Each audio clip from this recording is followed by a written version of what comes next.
Bismillahirrahmanirrahim. Assalamualaikum warahmatullahi wabarakatuh. Waalaikumsalam. Alhamdulillah, alhamdulillah rabbil alamin. Assalatu wassalamu ala asrofil anbiya'i wal mursalin sayyidina wa maulana Muhammadin wa ala alihi wa sahbihi ajmain. Amma ba'd. Sohibul Fadail yang kami taati dari kami taatimi, wabil khusus Imam Masjid Besar Al-Mujahidin, dan yang saya hormati para pengurus masjid, dan yang saya hormati pula para tokoh agama, tokoh masyarakat, singkatnya Bapak Ibu sekalian yang dirahmati Allah Subhanahu wa taala. Pertama-tama, marilah kita panjatkan puja dan puji syukur kita atas kehadirat Allah Subhanahu wa taala, yang dimana Allah Subhanahu wa taala telah memberikan segala nikmatnya, yang berupa nikmat kesehatan, nikmat kesempatan, hingga kita bisa berkumpul di tempat insya Allah berkumpul. Kedua kalinya, salawat beserta salam tak lupa kita curahkan kepada baginda kita, yakni Nabiullah Nabi Muhammad sallallahu alaihi wasallam, yang dimana beliau telah membawa kita dari zaman jahiliyah menuju zaman Islamiyah, yakni agama Islam. Hadirin wal hadirat yang dirahmati Allah Subhanahu wa taala. Bapak Ibu di sini pasti mendambakan bahagia dunia akhirat. Maka perlu kita ketahui, untuk menempuh jalan menuju bahagia dunia akhirat tidaklah ditempuh dengan bersantai-santai, bersenang-senang, berhura-hura, dan berbagai hal yang melanggar dari syariat Islam. Akan tetapi ditempuh dengan jalan ibadah yang sesuai yang ditentukan oleh Allah Subhanahu wa taala. Maka dari itu Bapak Ibu sekalian, kita sebagai orang yang beriman, marilah kita berusaha dengan optimal untuk melaksanakan segala syariat Islam, dan berusaha juga untuk menghindar dari segala hal yang menyimpang dari syariat Islam. Hadirin wal hadirat rahimakumullah.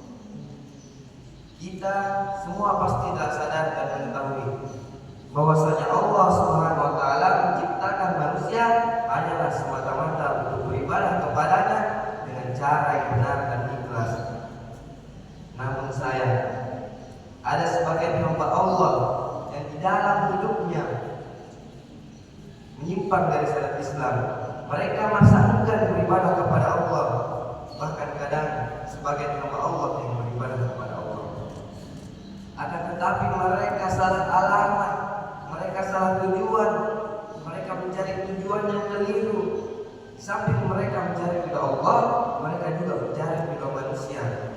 Ingin disanjung, ingin dipuji, dan dia juga ingin menjadi orang yang popularitas. Bila hal semacam ini ada di dalam diri Bapak Ibu sekalian, maka secepatnya untuk sadar dan mengetahui bahwasanya seseorang beribadah itu hanyalah semata-mata harus murni dan ditujukan untuk mengharap kepada Allah Subhanahu wa taala. Ketahuilah Bapak Ibu sekalian, ibadah yang hanya diterima oleh Allah adalah yaitu untuk mengharap ridhonya dan didasari dengan rasa yang ikhlas. Hadirin wal hadirat rahimakumullah. Melaksanakan ibadah yang didasari dengan rasa yang ikhlas, maka hakikatnya adalah mengerjakan segala sesuatu kebaikan yang tidak ingin dilihat dan tidak ingin diketahui, apalagi dipamerkan kepada orang lain. Maka dari itu Bapak Ibu sekalian, kita sebagai orang beriman, marilah kita menjauhkan diri kita dari perbuatan riya, karena perbuatan tersebut dapat menghancurkan amalan kita yang pada akhirnya akan sia-sia. Dalam hal ini Nabi SAW bersabda, lil mura'i arba alamat yaksu idza kana wahdah, wa yahsudu idza kana ma'an nas, wa yazidu bil amali idza asna alaihi, wa yanqusu idza lam tabi. Lil mura'i arba, ada 4 macam tanda orang-orang yang riya.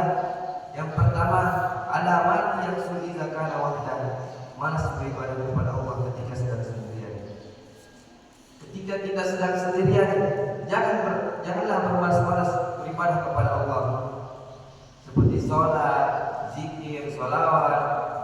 Jangan tunggu ada orang baru sholat, baru zikir, baru sholawat. Bukan itu cara yang benar, bukan itu yang Allah inginkan. Tetapi yang Allah inginkan adalah melihat hambanya beribadah kepada dengan cara yang benar, yaitu dengan rasa yang ikhlas. Lalu apa yang kedua Bapak Ibu sekalian? Wayang usul idza kana ma'an nas. Sangat tangkas atau giat di hadapan orang banyak. Jangan ketika banyak orang, jangan juga seperti teman-teman, jangan tunggu ada ceweknya, jangan tunggu ada cowoknya baru sholat, baru zikir, baru sholawat. Bukan itu cara yang benar kita sebagai orang yang beriman. Tetapi cara yang benar kita sebagai orang yang beriman, yaitu beribadah kepada Allah dengan cara yang benar, yaitu dengan rasa ikhlas. Lalu apa yang ketiga, wa yazidu fil amali idza asna alaihi. Amal ibadah yang meningkat ketika dipuji. Jangan ketika dipuji, jangan ketika disanjung, amal ibadah kita meningkat. Akan tetapi ketika tidak disanjung, ketika tidak dipuji pun amal ibadah kita tetap harus meningkat. Jangan juga pas dipuji dan tambah-tambahin gerakan sholatnya. Wah, yang itu jadi kaya. Tambah-tambahin zikirnya, tambah angkat-angkat tasbihnya, tambah putar-putar. Gara-gara dipuji. Tapi bukan cara itu yang benar Bapak Ibu sekalian. Lalu apa yang terakhir? Wayang khusus izazah mati. Amal ibadah yang menurun ketika dicela. Jangan ketika dicela, jangan ketika dikata-katai amal ibadah kita menurun. Akan tetapi seperti sejak tadi, amal cara yang benar beribadah kepada Allah yaitu untuk mengharap ridhonya dan didasari dengan rasa yang ikhlas. Untuk itu kita sebagai orang beriman harus mengetahui bahwa keempat macam sifat tersebut dapat menjerumuskan manusia ke jalan kehancuran, yaitu siksa api neraka. Bila dalam waktu ini Bapak Ibu sekalian dihinggapi penyakit ria, maka secepatnya untuk kita obati, jangan sampai berlarut-larut di dalam diri kita. Hadirin wal hadirat rahimakumullah. Adapun yang kita kerjakan selama ini baik-baik, akan tetapi ada penyakit ria di dalam hati kita, maka hasilnya tetap nol besar atau sia-sia. Maka dari itu Bapak Ibu sekalian, marilah kita merenung serta koreksi diri kita masing-masing. Apakah selama ini ada penyakit ria di dalam hati kita? Bila ada, maka secepatnya untuk dihapus agar segala amal kebaikan yang kita kerjakan pada bulan Ramadan ini mendapat pahala dari Allah Subhanahu wa taala. Hadirin wal hadirat rahimakumullah. Mungkin hanya ini yang dapat saya sampaikan. Mudah-mudahan bermanfaat bagi kita semua. Unzur maqala wala tanzur maqala. Lihatlah apa yang disampaikan, jangan lihat siapa yang menyampaikan. Saya akhiri mengucapkan Allahumma fiqil abu balik. Assalamualaikum warahmatullahi wabarakatuh.